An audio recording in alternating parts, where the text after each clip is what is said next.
Students of MSc Physics first year, welcome to my YouTube channel.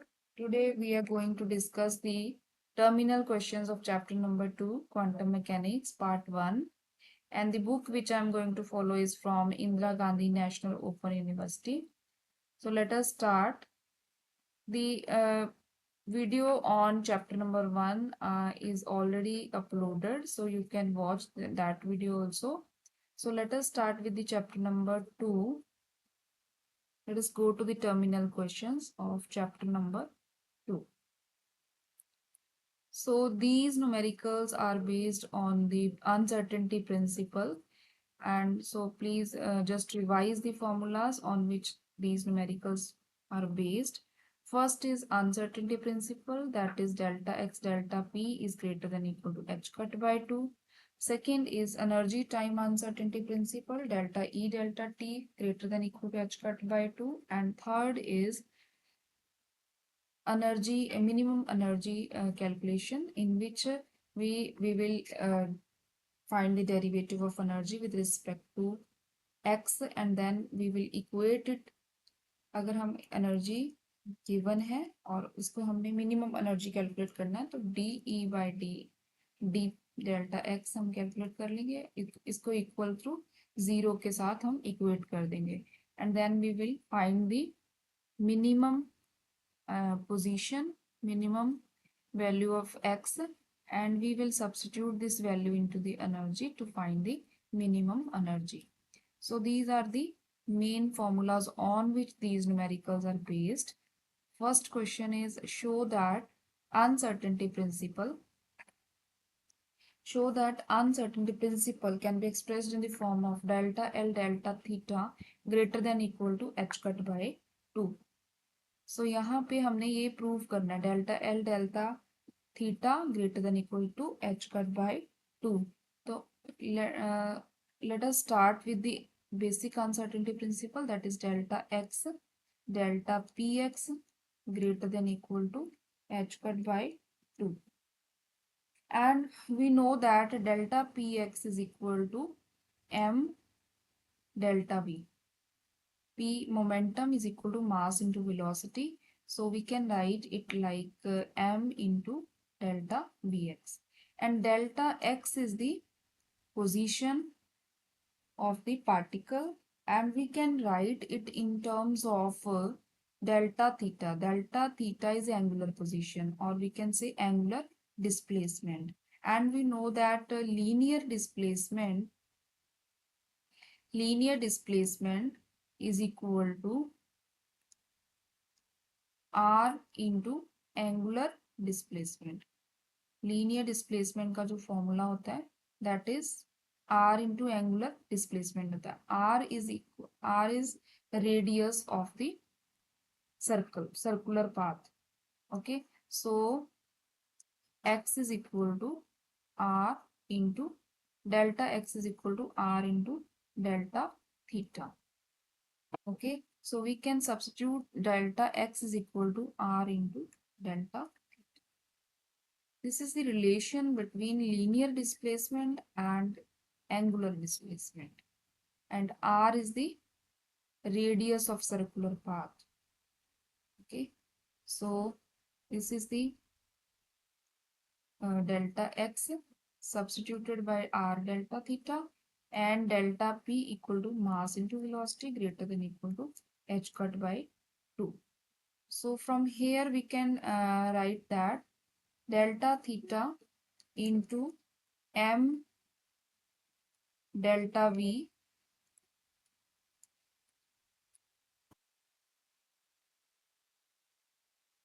into r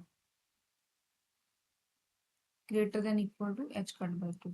So from here we can write it like mass velocity into r, mvr. This is the formula of angular displacement. Okay, this is the formula of angular momentum. Angular momentum L is equal to mvr. We already know about it. Angular momentum is equal to r into linear displacement. Linear momentum is p. These formulas we already studied in lower classes, that linear displacement is equal to r into angular displacement, and angular momentum is equal to r cross linear momentum. Linear momentum is mass into velocity, and this is r if we talk about magnitude only. Okay, in vector form, L vector is equal to r vector cross v vector, and by substituting P is equal to mv, we get that L equal to mvr. So mvr is the formula of angular momentum, delta L greater than equal to h cut by 2. So this is what we have to prove, delta L that delta theta greater than equal to h cut by 2. So this was our numerical number 1. So let us go to the second question. The radius of hydrogen atom is 5.3 into 10 raised to power minus 11 meter. Estimate the minimum kinetic energy of the electron in this atom using the uncertainty principle. So we have given the radius of hydrogen atom, means the uncertainty in position delta x is equal to 5.3 into 10 raised to power minus 11 meter. And we have to calculate the minimum energy, kinetic energy of the electron. Kinetic energy हमने calculate करनी है, and we know that the formula of kinetic energy is equal to p square by 2m. So we have given the uncertainty in position. From here we can calculate the uncertainty in momentum, and then we will substitute the uncertainty value of uncertainty in momentum in the formula of kinetic energy to get it. So delta x is equal to this, and delta px is greater than equal to h cut by 2 delta x. From this formula came from delta x delta px greater than equal to h cut by 2. From here delta px is equal to h cut by 2 delta x. By substituting the value of delta x here and h cut value, we can get the value of uncertainty in momentum. From here we will substitute the value of momentum in the formula of kinetic energy, and m is the mass of electron. Because we have to calculate the kinetic energy of electron, so we will substitute the mass of electron, that is 9.1 into 10 raised to power minus 31 kilogram. Okay, so this was the second numerical. And third numerical, I think you can skip, because this is I don't feel like this question is so much important. So let us go to the question number 4. Suppose that we can measure the velocity of electron in an atom with an accuracy of 1 into 10 is for 2 meter per second. हमें क्या given है? Velocity, we can measure the velocity of an electron with an accuracy this. So we have given the uncertainty in velocity. ये हमें given है 1 into 10 is for 2 meter per second. What is the minimum uncertainty in position? Uncertainty in position हमने calculate करना है, delta x we need to calculate. Determine the ratio of uncertainty in position of the electron to the size of the atom. And size of the atom is, we know that in term is of the order of 1 angstrom. Okay, so first of all we will calculate the uncertainty in position. For uncertainty in position, we know this formula. From here we can, as we have to calculate delta x. So first of all, to calculate the uncertainty in position, we have to calculate the uncertainty in momentum. अगर हमें uncertainty in momentum पता होगा तभी हम uncertainty in position calculate कर सकते हैं. So uncertainty in momentum हम calculate करेंगे यहाँ से, क्योंकि uncertainty in velocity हमें given है. तो delta px will be equal to, as we know that momentum is equal to mass into velocity. Velocity is delta vx. So velocity हमें given है, and m is the mass of electron, that is 9.1 into 10 raised to power minus 31. और यहाँ से हमारे पास ये आ जाएगा delta px. Delta px की value हम इसमें सब्स्टिट्यूट करके डेल्टा x कैलकुलेट कर लेंगे। और डेल्टा एक्स की जो वैल्यू है इसको हमने कंपेयर करना है, इसकी हमने रेशियो निकालनी है with size of the atom, and size of the atom is 1 angstrom. Okay, तो ये डेल्टा एक्स की जो वैल्यू यहाँ से हम कैलकुलेट करेंगे, इसको हम 1 एंगस्ट्रॉम के साथ डिवाइड कर देंगे। Okay, so this is the question number 4। Okay, next question is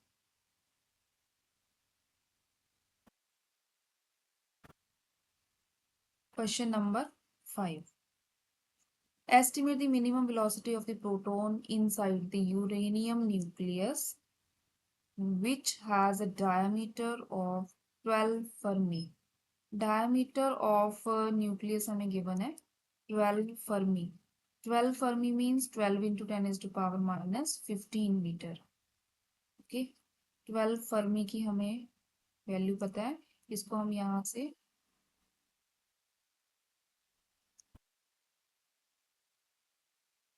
so velocity हमने कैलकुलेट करनी है, minimum velocity of proton.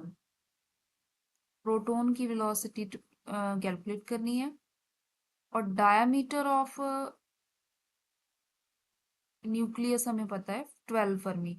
It means जो यूरेनियम न्यूक्लियस है उसका डायमीटर हमें पता है। इट मीन्स जो अनसर्टेनिटी इन पोजीशन है वो क्या हो सकती है, जितना डायमीटर है, क्योंकि वेलोसिटी जो प्रोटॉन है सिर्फ न्यूक्लियस के अंदर ही तो हो सकता है ना, तो इसलिए अनसर्टेन इन पोजीशन क्या हो गई, जितना डायमीटर है न्यूक्लियस का।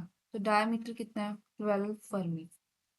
12 into 10 is to power minus 15 metre. So from here we will calculate the uncertainty in momentum.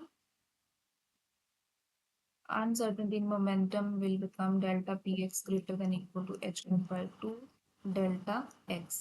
Delta x की वैल्यू सब्स्टिट्यूट करके हम निकाल लेंगे delta p x. H cut की वैल्यू हमें पता ही है 1.05 into 10 is to power minus 34 joule second ये होती है। और डेल्टा एक्स की वैल्यू ये वाली सब्स्टिट्यूट करके हमारे पास डेल्टा पी एक्स आ जाएगा। और वी वेलोसिटी कैसे कैलकुलेट करेंगे, p x is equal to mass into velocity होता है। तो वेलोसिटी क्या आ जाएगी, delta p x by m. Momentum को हम मास के साथ डिवाइड कर देंगे तो वेलोसिटी आ जाएगी।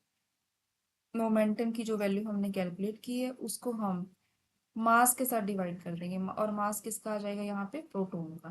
प्रोटोन का मास कितना होता है 1.67 into 10 is to power minus 27 kilogram.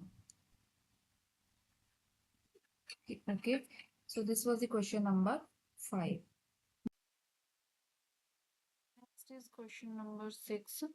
In this question, we have given the energy of the quantum particle p square by 2m plus kx power 4, and we have to calculate the minimum possible energy using the uncertainty principle. तो इस question में जब भी हमने minimum energy value calculate करनी है तो हमने क्या करना है, जो भी एनर्जी हमें गिवन है जैसे P square by 2m plus के एक्स की पावर 4, हमने पहले इसका डेरिवेटिव लेना है विद रिस्पेक्ट टू एक्स। और सबसे पहले हमने क्या करना है, p को इन टर्म्स ऑफ x लिखना है यूजिंग अनसर्टेनिटी प्रिंसिपल। तो यहाँ पे इस इक्वेशन में हमारे पास यहाँ पे क्या आ जाएगा, uncertainty in position momentum, and यहाँ पे uncertainty in position. And using uncertainty principle, delta x delta px is greater than equal to h cut by 2. So यहाँ से हम delta p को रिप्लेस कर देंगे in terms of delta x,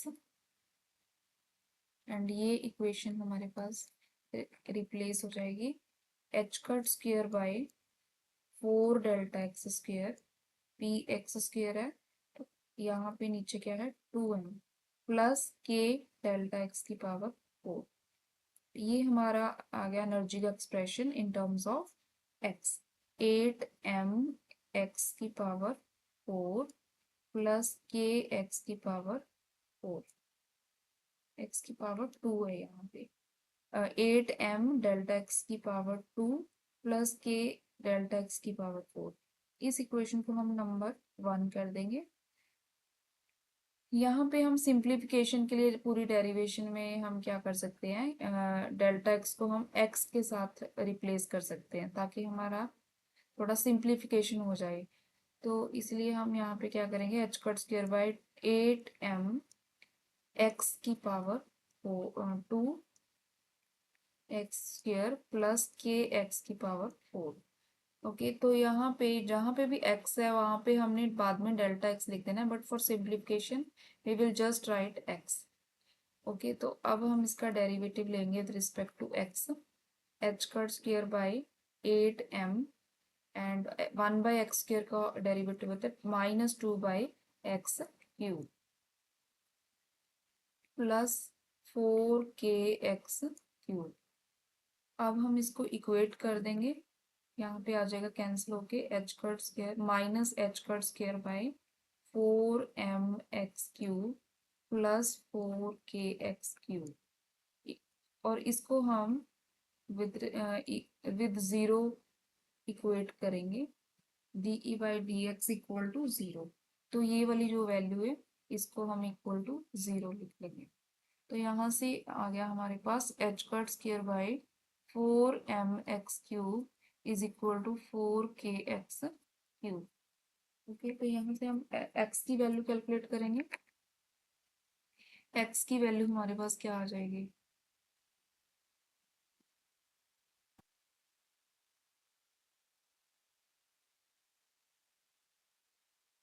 x equal to H cut square by 16m equal to x की power 6। तो x is equal to H cut square by 16m और इसकी पावर 1/6। ये x की value आ गई और ये वाली x की वैल्यू हम सब्सटीट्यूट कर देंगे यहाँ पे एनर्जी के एक्सप्रेशन में और यहाँ से हमारे पास मिनिमम एनर्जी की वैल्यू आ जाएगी।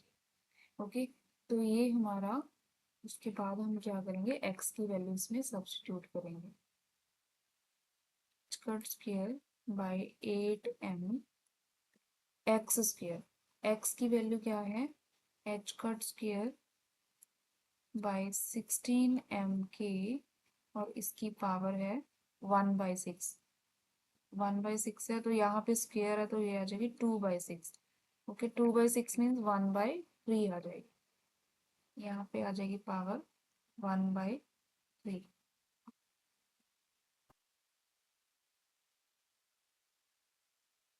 प्लस के एक्स की पावर 4 है तो यहाँ पे आ जाएगा H cut square by 16m इसकी पावर आ जाएगी 4/6 और जब हम कैंसिल करेंगे तो ये पावर आ जाएगी 2/3। 4/6 means 2/3।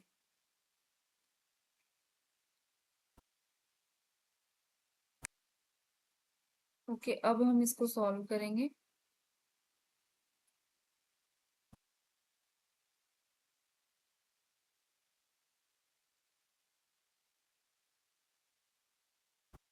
H cut square by 8m, ये 16m है जो ये ऊपर चला जाएगा 16m by H cut square इसकी पावर 1/3 प्लस के, इसका हम स्क्वायर कर देंगे और पावर को 1 कर देंगे। यहाँ पे आ जाएगा एच कट की पावर 4/16, 16 की पावर भी 4 आ जाएगी, 16 की पावर भी 2 आ जाएगी, m स्क्वायर के स्क्वायर और इसकी पावर आ जाएगी 1/3। क्यूब रूट के अंदर ले जाएंगे और इसका क्यूब कर देंगे। ऐसे ही हम नीचे वाली जो भी है 8m इसको भी हम क्यूब रूट के अंदर लेके जाएंगे और इसका क्यूब कर देंगे।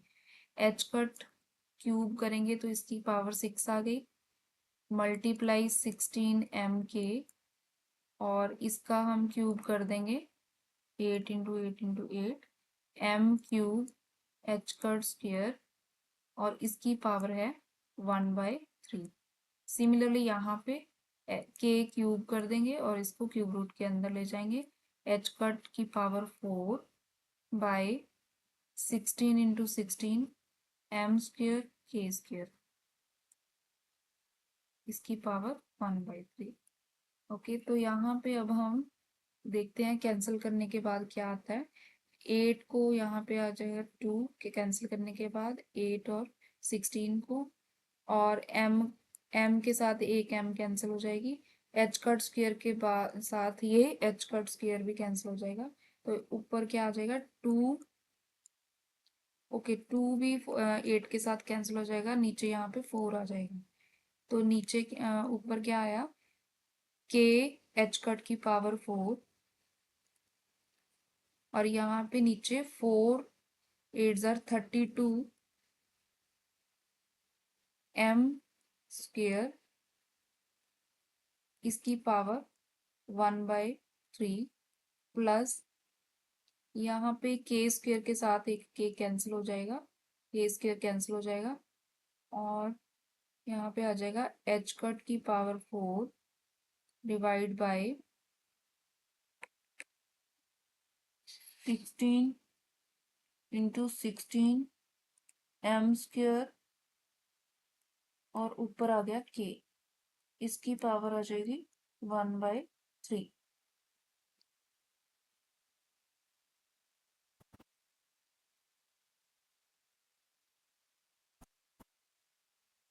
हमारे पास आ गया ये k h cut square by m square, और के एच कट की पावर 4, यहाँ पे भी पावर 4 है हमारी। ओके, कैंसिल करने के बाद यहाँ पे पावर 4 आई है। ये तो सेम आ गया, k h cut power 4 by m square, इसकी पावर तो आई गई है हमारे पास 1/3। ओके, यहाँ पे भी सेम ही आ गई है। तो यहाँ पे जो 32 है, 32 का क्यूब रूट कितना आ जाएगा। 32 को हम लिख सकते हैं 8 × 4। 8 का क्यूब रूट होता है 2। ओके, तो यहाँ से ये जो 2 है ये तो बाहर आ गया।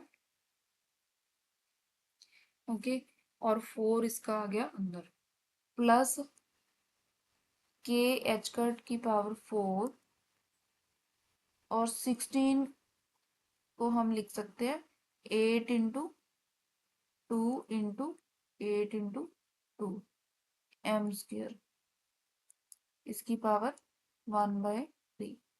8 का क्यूब रूट 2 आ गया, बाहर आ गया, और इस 8 का भी क्यूब रूट बाहर आ गया 2, और अंदर क्या बचा 4। ओके, तो यहाँ पे हमारे पास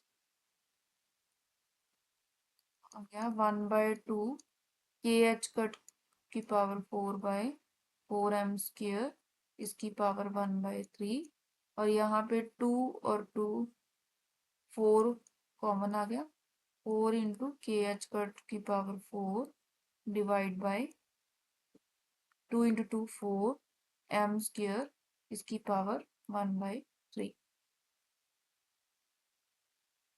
और ये जो टर्म है ये हमारी दोनों सेम है, तो इनको हम कॉमन ले सकते हैं। 1/2 प्लस 1/4 ये कॉमन आ जाएगा, के एच कट की पावर 4/4 m स्क्वायर, और इसकी पावर 1/3। इसका जब हम एलसीएम लेंगे तो 4 आ जाएगा, और 2 प्लस 1, तो 3/4 आ गया। 3/4 के एच कट की पावर 4/4 m स्क्वायर, इसकी पावर 1/3। ओके, तो ये आंसर आ गया हमारे पास 3/4 k h cut square by 4 m square, इसका क्यूब रूट आ जाएगा। So this is our answer. So next question is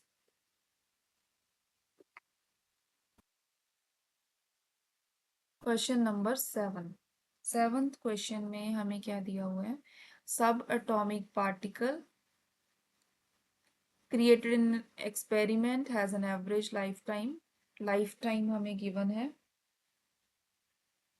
that is delta t की uncertainty in time हमें given है 4 × 10⁻⁻20 second, and using the uncertainty principle calculate the minimum uncertainty in energy, delta E हमने calculate करना है। तो delta E delta T energy time uncertainty principle हम use करेंगे, delta E delta T greater than equal to H cut by 2। Delta T हमें given है और delta E हमने कैलकुलेट करना है, H cut by 2 delta T. Okay, so ये तो बहुत सिंपल न्यूमेरिकल था। उसके बाद हमने इसी क्वेश्चन में minimum uncertainty in measurement of mass भी कैलकुलेट करना है using energy mass equivalence relation. Energy mass relation होता है E equal to M C square. तो delta E equal to delta M C square. यहाँ से हमने एनर्जी मास में कैलकुलेट करना है अनसर्टेनिटी, तो delta m is equal to delta E by c square. Delta E की वैल्यू हम यहाँ से जो कैलकुलेट करेंगे उस वैल्यू को यहाँ पे सब्सटीट्यूट करके सी स्क्वेयर के साथ डिवाइड कर देंगे। C is velocity of light 3 into 10⁸ metre per second. Okay, so this was the question number 7. Next question is question number 8. A nucleus in its excited state returns to the ground state by emitting a gamma ray. If the lifetime of the excited state is 5 into 10⁻⁻12 second, calculate the uncertainty in energy.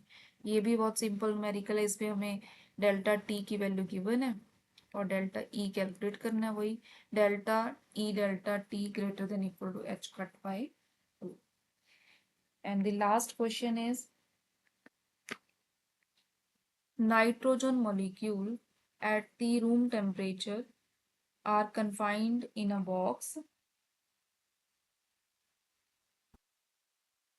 of side 10 centimeter. Calculate the minimum uncertainty in each component of its momentum and velocity. Momentum और velocity में हमने calculate करना है uncertainty. Delta x की value हमें given है, that is 10 centimetre. 10 centimetre को हम मीटर में कन्वर्ट कर लेंगे 100 के साथ डिवाइड करके। ओके, तो ये हमारे पास आ जाएगा डेल्टा एक्स की value. Calculate the minimum uncertainty in each component of momentum and velocity. Momentum में हमने कैलकुलेट करना है delta x delta p x greater than equal to H cut by 2 और delta p x is equal to क्या आ जाएगा, greater than equal to H cut by 2 delta x. Okay, delta x की value हमने यहाँ पे substitute कर देनी है और डेल्टा पी एक्स की आ जाएगी। मोमेंटम का हो गया, उसके बाद हमने वेलोसिटी कैलकुलेट करनी है, वो हमें पता है p equal to m v होता है, delta p equal to m delta v होगा। तो यहाँ से हम वेलोसिटी कैलकुलेट कर लेंगे डेल्टा पी को मास के साथ डिवाइड करके। मास क्या होगा यहाँ पे, मास हमें गिवन है। Okay, mass of nitrogen molecule हमें गिवन है, तो ये हमारे पास आ गया delta v. Compare this to the RMS speed of nitrogen molecule. ये जो वेलोसिटी है इसको हमने कंपेयर करना है इस वेलोसिटी के साथ 511 मीटर पर सेकेंड के साथ कंपैरिजन करना है। तो उसके लिए हम इस वैल्यू को इस वैल्यू के साथ दोनों वेलोसिटीज को डिवाइड कर देंगे। Okay, so this was the last question of this chapter. So if you like this video, share this video to your friends and subscribe the channel Eminent Galaxy. Thank you so much.